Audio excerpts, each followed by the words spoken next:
Hi there, this is Kenny from Drawing With Us.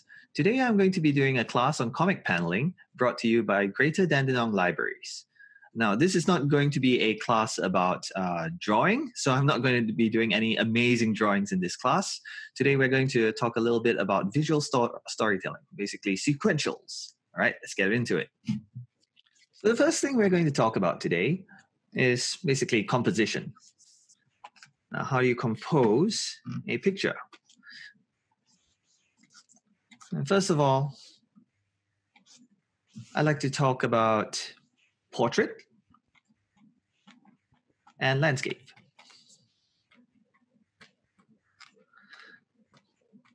There you go.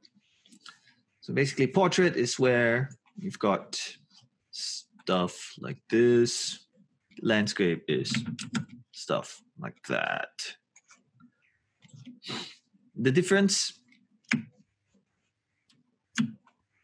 portrait is good for you to focus on just a single character or a single theme. Landscape, being a little bit wider, allows you to see more of the big picture. So basically what's in the background, stuff like that. And this is a basic of composition. You have to think about, okay, whether you want to focus on one character or whether you want to focus on, a world that you're creating. When you decide to create like a comic panel or any sort of picture. And you'll see this not just in comics, but also in many other things, like, for example, movie posters and the way our monitors are set up. So you'll notice that movie posters will generally be in portrait. Have the name of the movie here or something like that, because they'll be focused on stars of the movie and they'll be focused on these very personal stories that people can get into. Now, landscape is better for example, fine artists who like to create those lovely paintings that you hang on your wall. And both have their advantages and disadvantages. But that's how we start off. Portrait, landscape. All right. So have a think about what you're drawing. Even if you're drawing just a single picture, think about whether you want it to be tall or wide. There you go. And if you're using a piece of paper, just think of which way you're gonna use the piece of paper. It does make a very big difference, even though it's a very simple thing. All right. So from there, let's get into some basic composition.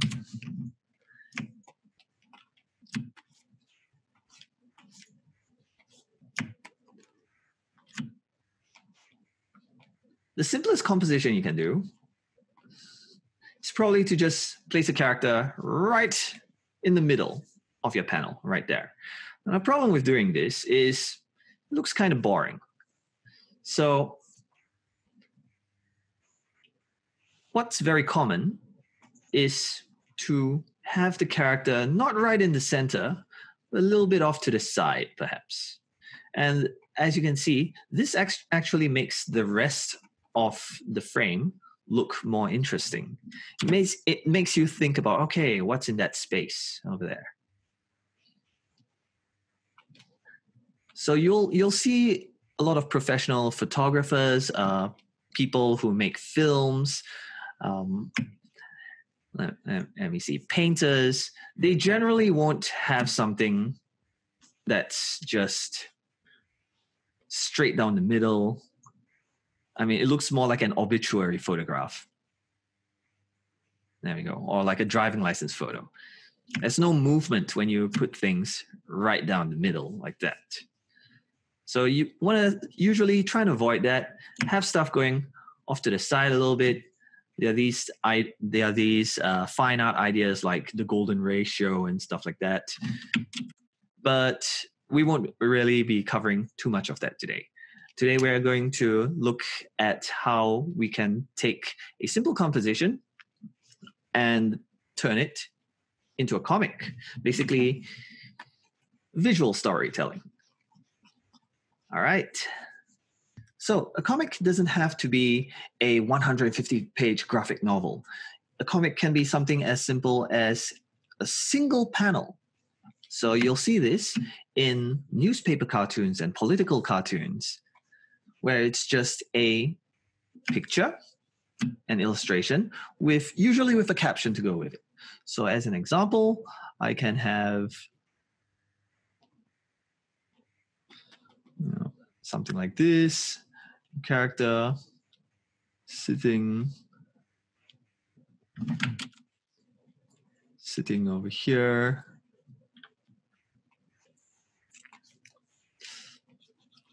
Darkness. There we go. And it's just an illustration at this point, but a caption can change the context of this completely. So for example, a caption like, me when the Wi-Fi is down.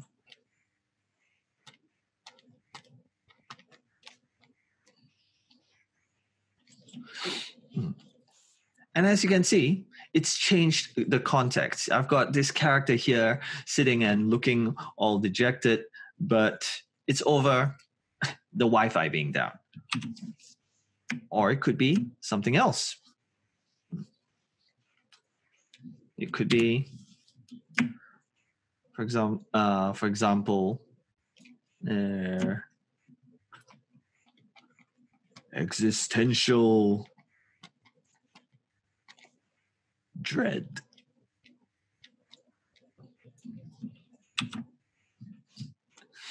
But that's how humor works. And sometimes that's also how humor falls flat. Humor depends on the context. And with words, you can change the entire context of a picture. And that's one of the really interesting things about comics, which sets it up and makes it so unique. Comics are a combination of words and pictures a lot of the time. Sometimes you'll have some really awesome comics which are done without words, but a lot of the time, comics and the written language are very closely connected. So when we go into sequentials, we think about at least two pictures or a sequence of images. There we go. You can have one panel here and one panel here. And one of the interesting things about the human brain is the human brain can take two completely unrelated pictures and put them together to form a story. So, two panels right here. The first panel can be a guy skateboarding or something.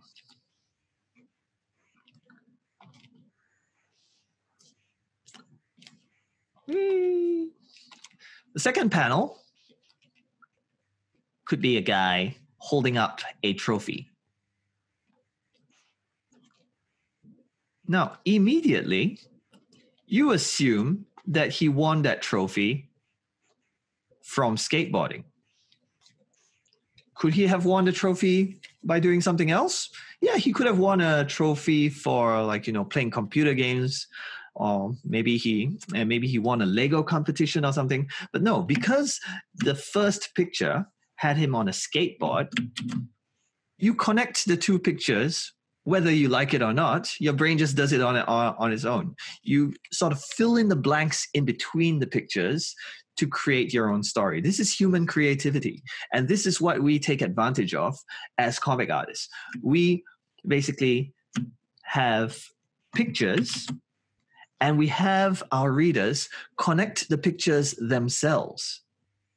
And that's what makes comics a really awesome art form and one of my favorite art forms in the entire world.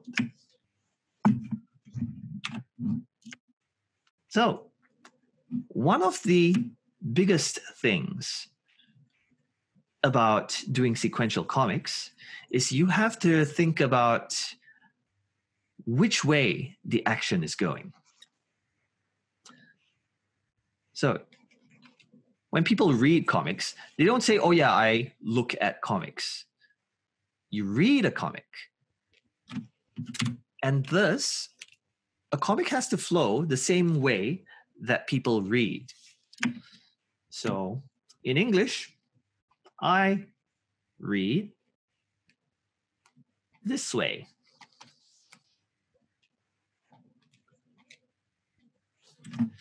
And that means that usually any action that happens works best going from left to right. So think about which way is forward in a comic. So I might have, again, my stick man over here. And which way is forward? In general, because in English, we read from the left to the right, forward is actually the right direction. There we go. So in general, if you want people who are advancing in a comic, you want them going to the right and not to the left. Now, how does this work? Here's a very simple illustration. Let's say I've got a car and I draw a car. It's going zoom this way. It's going to the right. In my second panel, I can have my car crash into a wall. There we go. Crash. And as you can see, this comic has a nice flow to it. The car's going, it's going forward, it crashes into the wall. Now, compare this to if I were to have the car going in the other direction, in the opposite direction. Over here. So instead of my car going left to right, it's going right to left. And so the same thing, I can draw the same comic. I can draw the car crashing into the wall, crash. But have a look at the way this comic looks. It doesn't flow as well because the action's sort of going backwards. So when I've drawn the comic this way, yeah, because we are reading from the left to right, but the car's coming the opposite direction, it doesn't have that same flow.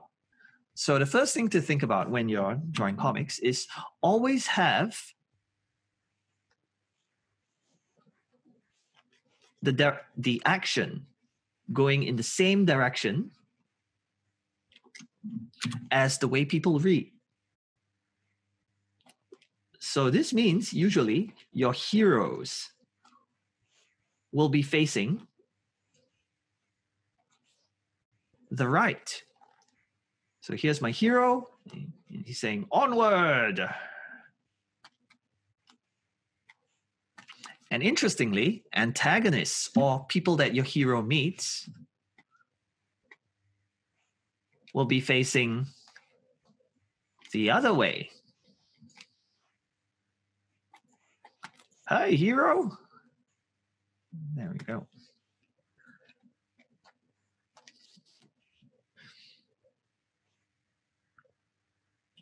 And there you have it. So you'll see this not just in comics, but in many different art mediums, as artistic mediums as well. So if you have a look at movie posters, go grab like any sort of book, go and play a video game, and have a look at which way your hero is facing. Go and play Mario, and you'll notice Mario is facing to the right. because that's the way we read.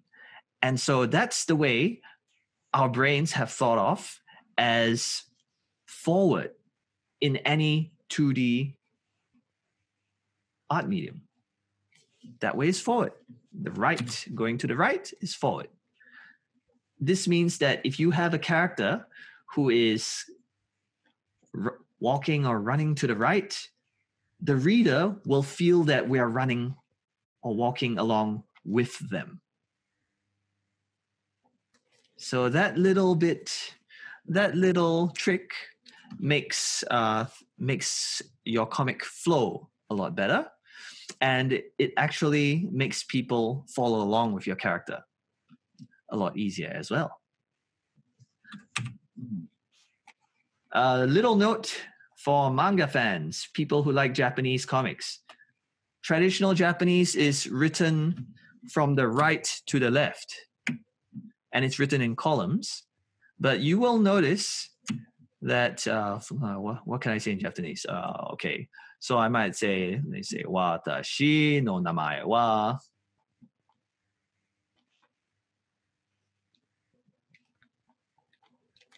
Kenny desu.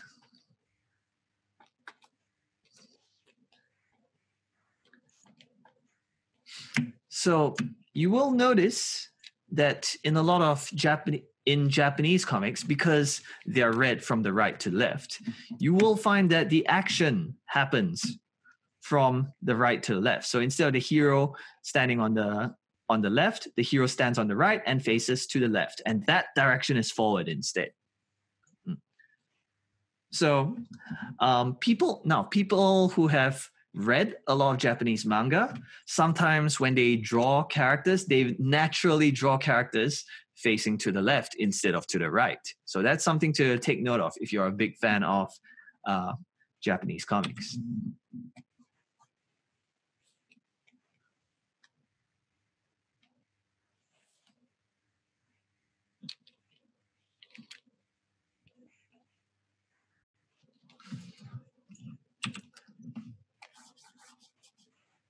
All right. We have talked about the direction that we generally want our action to go in. And now I'd like to talk about a common comic format, which is the 3-panel comic. So you might have 3 panels over here. Really awfully drawn panels. Don't worry about that.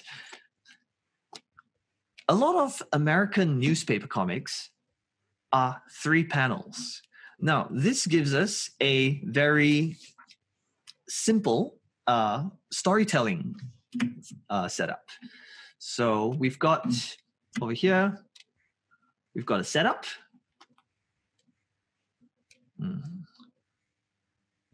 We've got a build. And we've got a climax.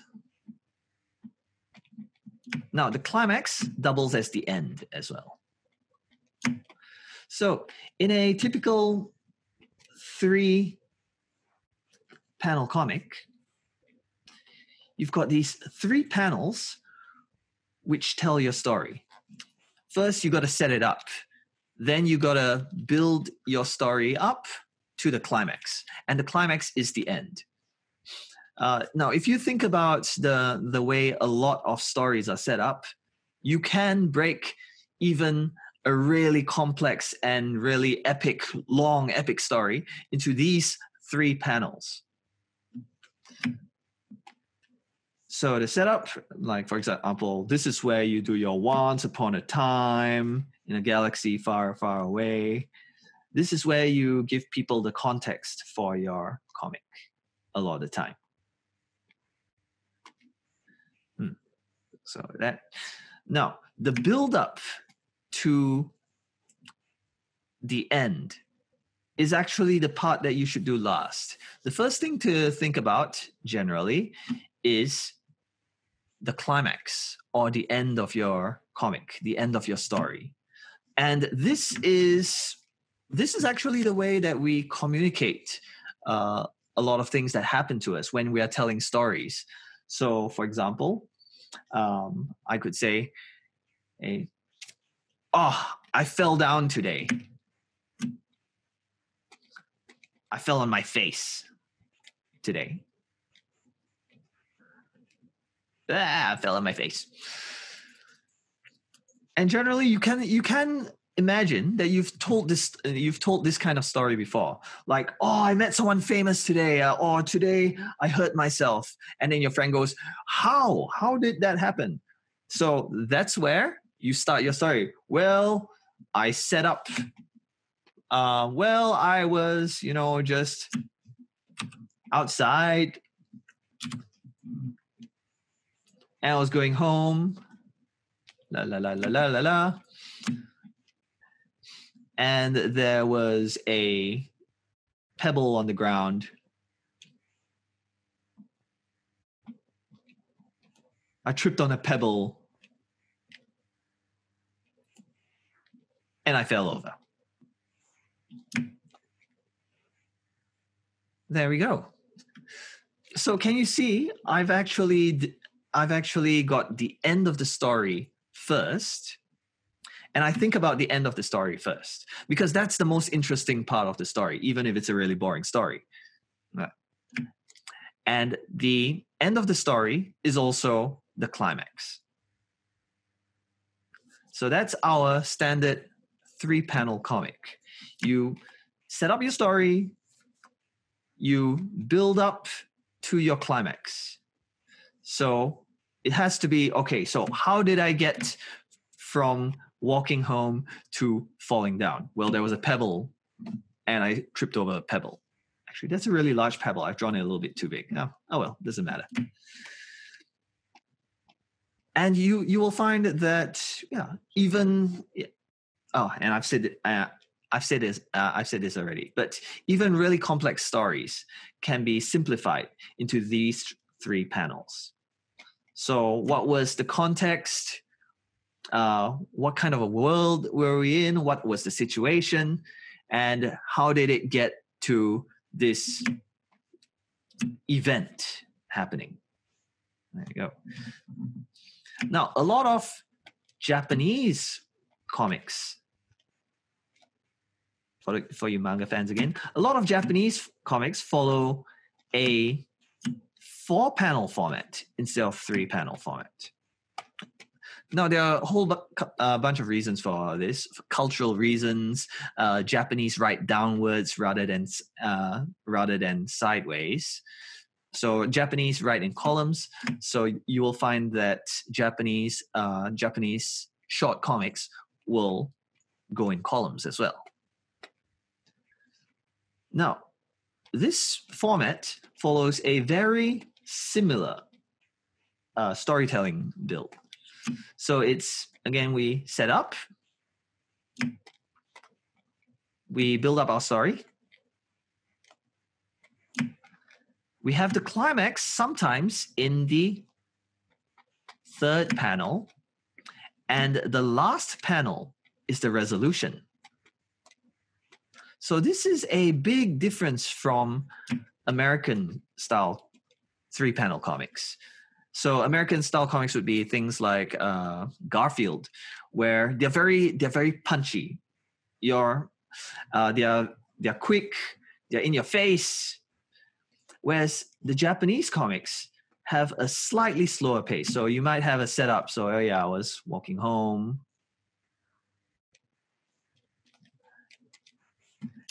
And your build could be the same. It could be the exact same comic. So, I tripped over a pebble and I fell down.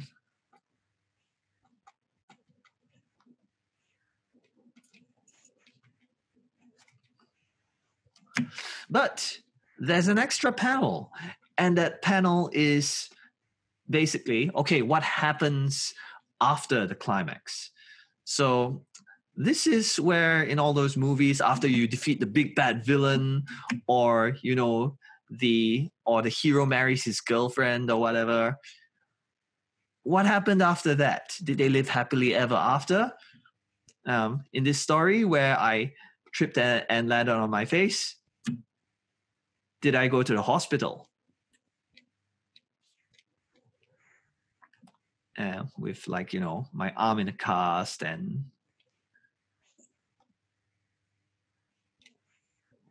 leg bandaged. So yeah, there we go. So this is the resolution. All this like hospital stuff over here.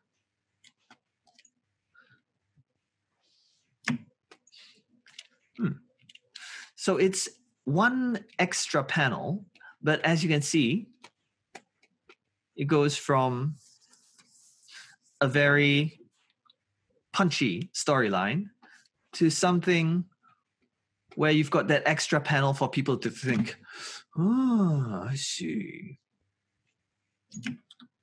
And neither of these is better than the other. They are just different styles of doing comics.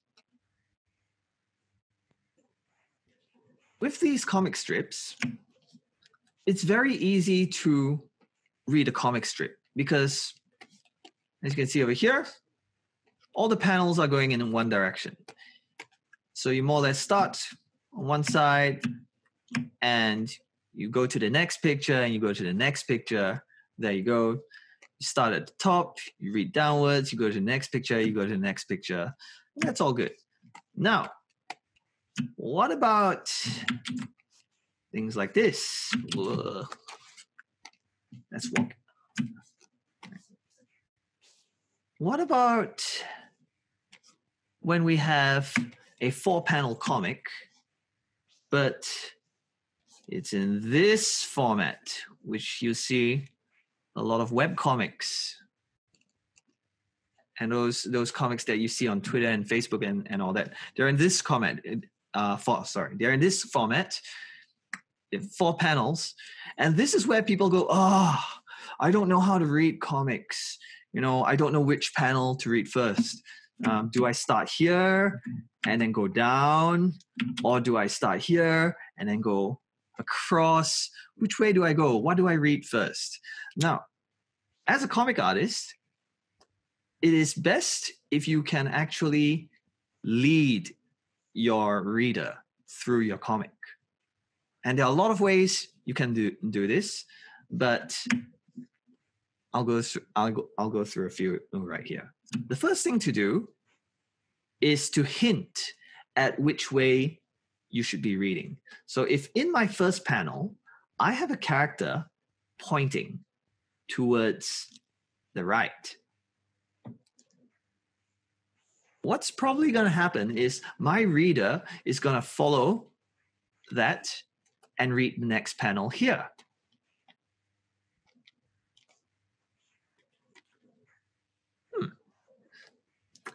And from there, they'll probably go, okay, so I've read sideways there. Maybe I'll go to the next line and I'll read sideways again. That's good. Now, you can have your character point downwards instead, which will have your reader more likely to follow the character down. There you go. So have a think about which direction your characters are moving, or which direction your characters pointing or looking in each panel, and that can actually give your reader a clue as to which panel to look at next. So it's not just, oh yeah, what action is happening, it's which direction is the action happening. That will give people a clue as to where they're going to read next. Now, what if I really needed my character to be pointing down, but I want my reader to read to the next panel? This is where speech bubbles can come in handy. Am I on the wrong layer? Yes, I'm on the wrong layer. So I can connect these 2 panels with a speech bubble.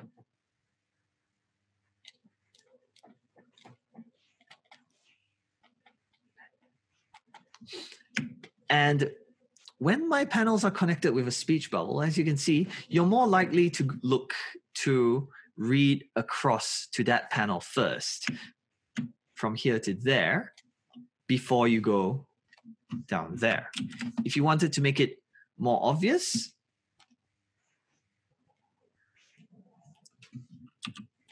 you can do stuff like this. Look at that.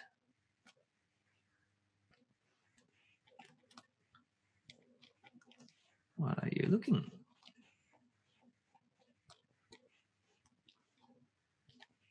What are you looking at?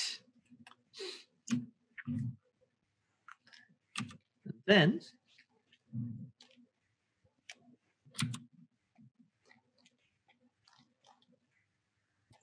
this thing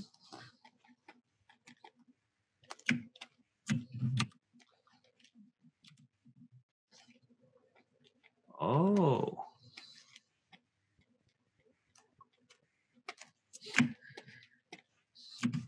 So this is where you're leading your reader to look where you want them to look. As you can see, this comic, if I took away all the pictures right now, messed that up a little bit somehow. So I'll just do it this way.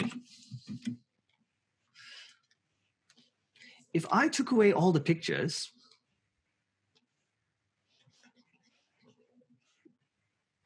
the words are still quite readable.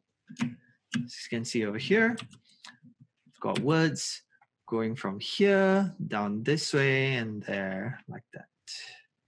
So my comic still has a pretty good flow to it. One thing that a lot of amateur comic artists do is they don't think about the way their speech bubbles flow. And they'll do stuff like this. So look here. Now here.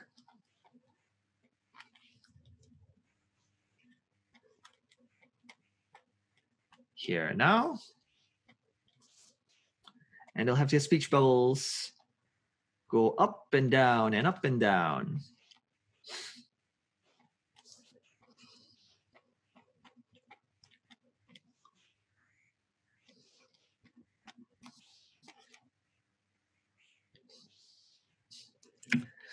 As you can see, that's readable, but my eyes have to go down, up, down, and then down, and then up, and then down, and up, and then down. So you've got your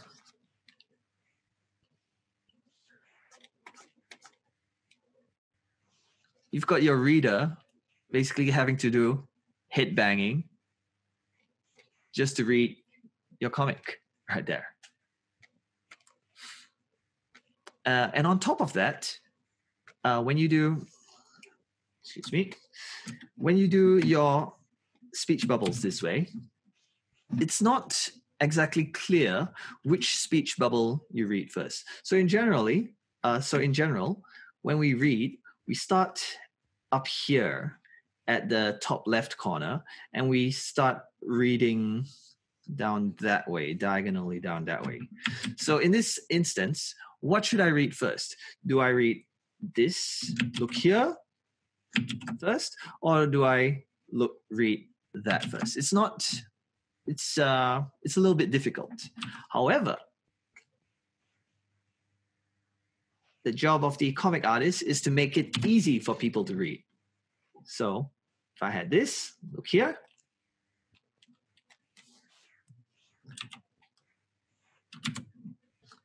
Now here. And here. Look at how this has given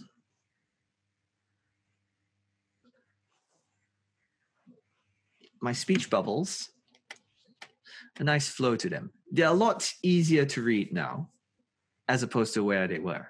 And this down, up, down. Doesn't have to be down, up, down. You can have it more like this.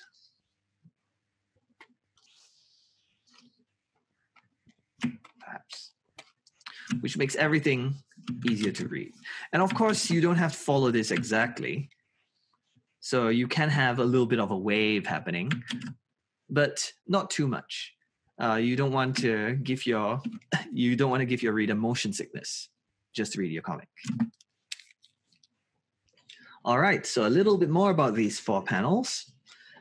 A lot of people like to have their characters pop out of their panels nowadays. Like that.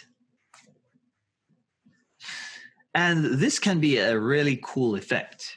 So for example, you can have your character over here, and they can be popping out of that panel, that character's popping out of that panel.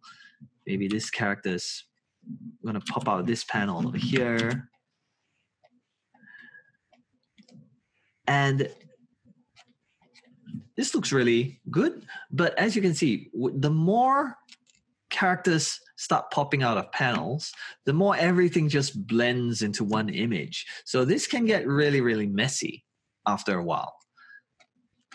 On top of that, when you're telling a story, this character popping out of those 2 panels, that popping out of that last panel, and having his head overlap that top panel, that can sometimes cause people to go straight from this panel down, which means they skip an entire panel over here. So for example, if I have someone with a slice of cake over here, and he's gonna eat that cake. He's gonna put it in his mouth.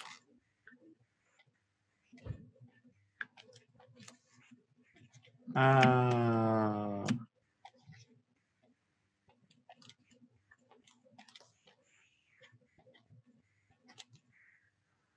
he's bitten off a slice of cake over here. You can see that in this comic, that last panel has totally negated this one over here. And this panel might as well not be there. I might as well have just gone from the first panel to the second panel to the last panel. And you can also see my manga influence over here because my characters are all facing to the left. Whoops, doesn't matter. But there we have it. This can be a problem because it means that your reader is skipping panels, but you can also use it to your advantage.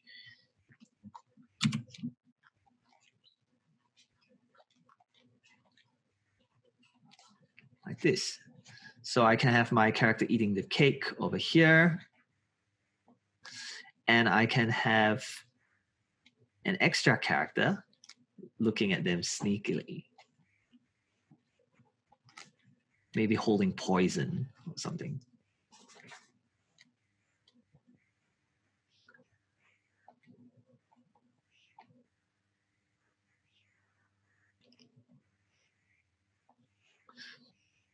Now, this here is something that you can do. You can purposely make people skip a panel like this, so that people start reading here, they go over there, and then they go down towards that big panel over there, and then they say, "Oh wait, I've skipped a panel," and they look back and they go, "Oh, I see."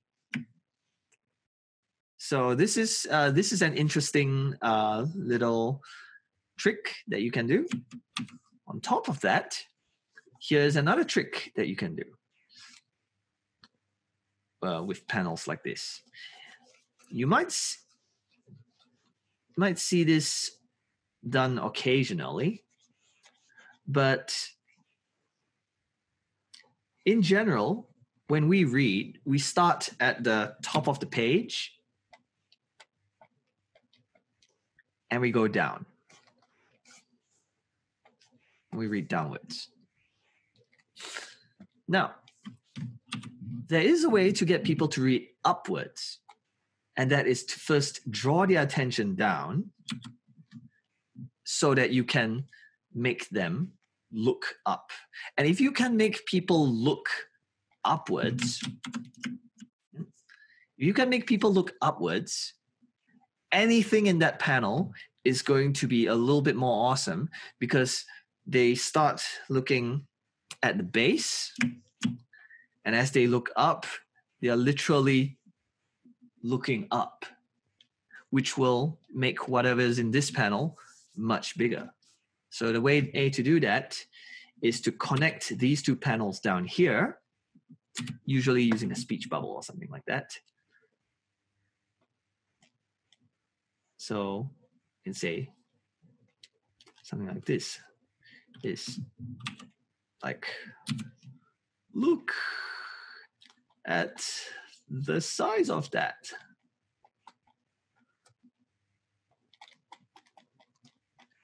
And you can have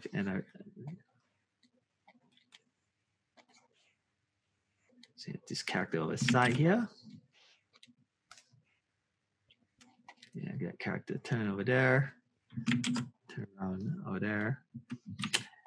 And as you can see, I've connected these panels near the bottom on purpose.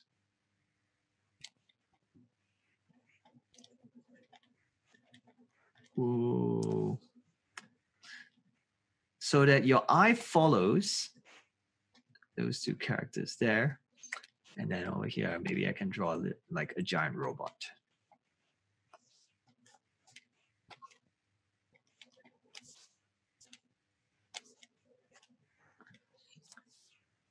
As you can see, this is an interesting effect that you can use as well. So I've connected the first panel to the second panel. So I've made my reader look downwards over here. And then I've connected that panel over to the last panel over there. And I've made the reader look up, which makes this big robot look even bigger than it would have if we'd drawn it a different way. All right, so we've looked at a few paneling tricks, but the key idea is to always guide your reader to what you want them to look at next. Now, when you come to drawing full graphic novels or multiple page comics, same rules apply. So you could be doing, for example, 9 panels on a page. You could be doing like 5 panels on a page. You could be doing like 12 panels on a page, which is usually too much. But you want to use those same ideas. Now, once you get a lot of panels, again, some people say, oh, I don't know how to read comics. So you help guide your readers. So for example, the space between each line of panels can be made slightly larger. And you will find that if there's just a little bit more space between each line of panels, people are more likely to read sideways as opposed to downwards. As you can see over here, with a little bit more space between my panels, it not only implies that you should be reading the first 3 panels together and then the second 3 panels, but also implies a little bit of time between these first 3 panels and the next 3 panels. Now, I could do it the other way as well, where I could make the panels look something like this. I could have more space between panels here and very little space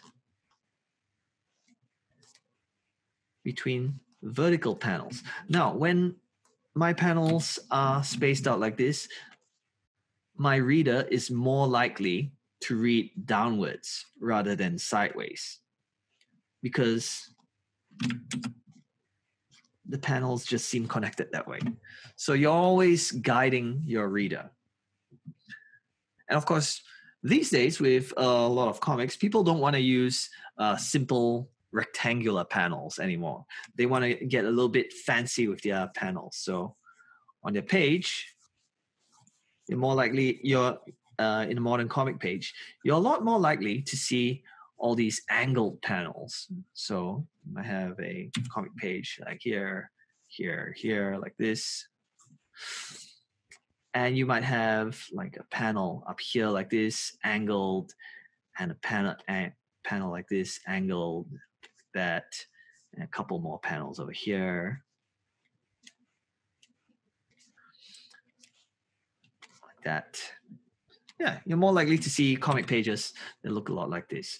Now, you have to think, though, about which way you're drawing your angles. And this goes back again to the direction that people read. This way is forward.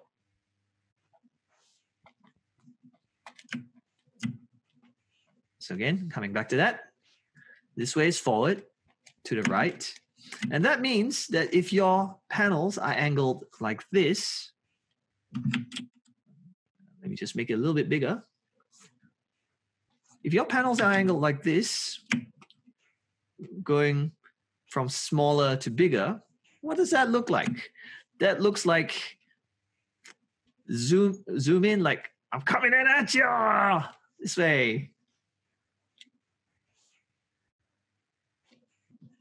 So can you see someone's coming from far away and they're getting closer to you. So this is, use this for things which are coming towards your character.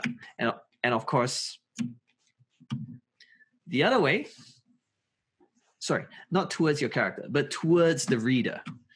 The character is coming towards the camera over here, if you imagine that each panel is a camera shot. Whereas over here, you've got your character running off into the distance. And can you see? Yeah. That's quite a big difference right there. It doesn't quite have the same feel if I have my panel like this and I'm trying to make my character come towards. Yeah, it doesn't quite work. It still looks like he's going into the distance. So if you want to use these angled panels, just have a think and remember that this way,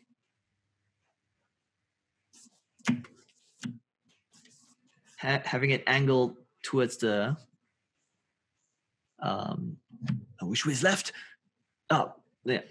Having it angled towards the left or having it angled towards the right, you're going to get very different effects from both of these. There we go. Because this way is forward.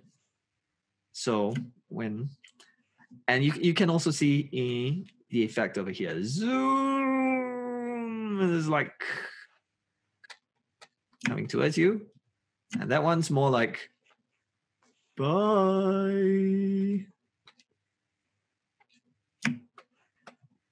There we go. Running off into the distance. So these are little tricks with angled panels.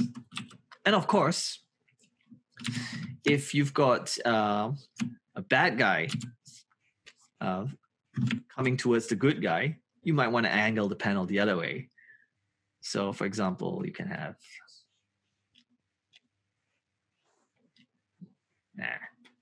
I'll get you.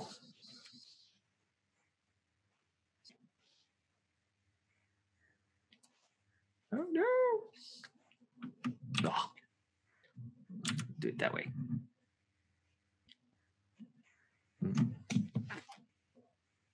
And you can see that's a little bit different from if I angled it the other way.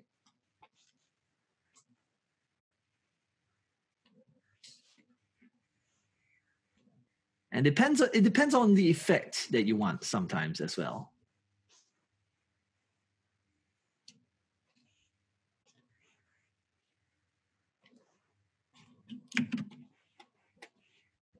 Yes. If you look at those two panels, the way that they work is completely different. So don't just angle your panels for the sake of having some cool angled panels. You got to think about, okay, am I zooming in or am I zooming out? Stuff coming towards me, is stuff hitting away from me? And there we go. And of course, with full comic pages, sometimes you might end up with pretty complex layouts. Just remember where you're connecting the speech bubbles. For example, here, again, just like before, I'm skipping a panel. This panel, no one's going to read that panel because the first panel that we read is connected through the speech bubble down here.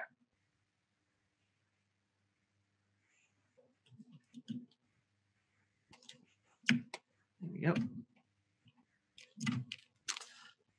Right. And don't forget, you can connect panels with either speech bubbles, or you can actually have things overlap. So over here, if I wanted to make sure that people went to this panel on the left before going to the panel on the right, I could connect it with either a speech bubble, or I could connect it with my character's head sort of popping out from there. Going, hey! And there we go. And people are a lot more likely to read from the first panel down to this one here, rather than skipping it like I did before. All right. Now, let's look at a little bit of professional comic work. Let's start with this one here. This is ABC Warriors, and it's one of the 2000 AD comics. I really love this series, and as you can see, it's super detailed. Now, the amount of detail you're able to add into a comic depends on, obviously, your materials, your budget, and most importantly, how much time you have. You're not going to get this level of detail on a comic which has, say, a 1-week deadline, unless you're really awesome. But I'd also like you to take a look at how easy it is to read this comic. So you can see over here, with this panel there, you've got that guy who's looking across to that panel. So again, giving the reader the hint as to which way you read. And as you can see over here, he could have put this speech bubble on the other side, but he put it under that panel, so it was more obvious that your eyes go over here, then down here, and then you go down here. As you can see over here, these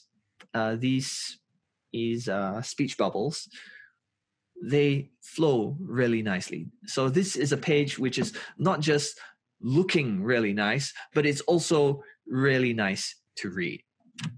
You can have a look at a couple of other examples. Now over here, you've got Card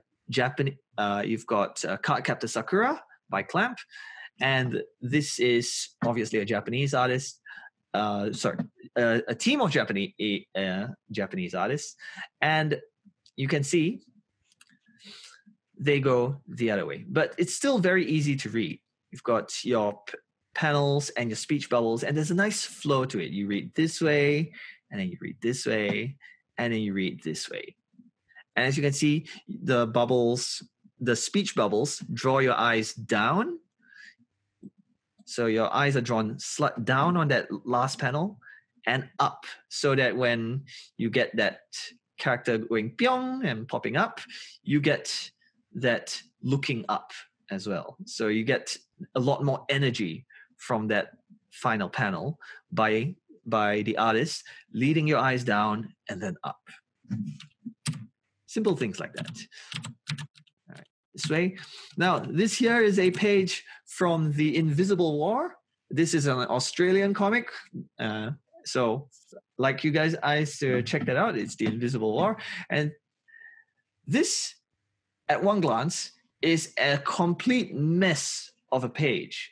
So you can look at that page and go, oh, well, what am I supposed to do with this? But if you look at the speech bubbles, there's a really nice flow to them. In fact, if I take away all that detail from that page, you can see that this is actually quite easy to read. You've got right at the top, you've got that text box over there. And you go, okay, so from here, where do I go? Usually you go sideways. And oh, there's a speech bubble right there. And as you can see, the artist has done a great job of leading your eye through the entire page, so that you get to see everything and you get to see what a mess it is. And yes, it goes left and right and left and right, but it's to show, it's to make sure you get to see this entire awesome page. Ben Hutchings, by the way, this artist. All right. So those are, and again here you can see, like, there's a very pronounced way that your eye is led through the page. So those are some examples of some professional art. Oh wait, before I forget, let me find Jack Kirby. All right, Silver Surfer. So Jack Kirby, Marvel's King of Comics. Have a look at how good this looks with or without the text. And Jack Kirby is famous for basically storyboarding all his storyboarding and drawing all his comics without text. And Stan Lee would go in and put all the speech bubbles in and all that. But yeah, just look at how it flows left to right, and it comes back the other way, right to left, and finally it goes left to right again. So this is an amazing comic page. And if you look at the amount of text on it, that's a lot of text, but it is, most importantly, easy to read. So it reads really well. And that's the mark of a great comic. So to end off, I'll leave you with this, Understanding Comics, The Invisible Art by Scott McCloud. If you want to learn more about the art of comic storytelling, so not just drawing, but telling stories using sequentials, I highly recommend this book, Understanding Comics. It's one of the places where I got most of my ideas earlier on in my comic journey. So there we go. Hope you enjoyed this session. Again, I'm Kenny from Drawing With Us, and this has been a production from Greater Dandenong Libraries.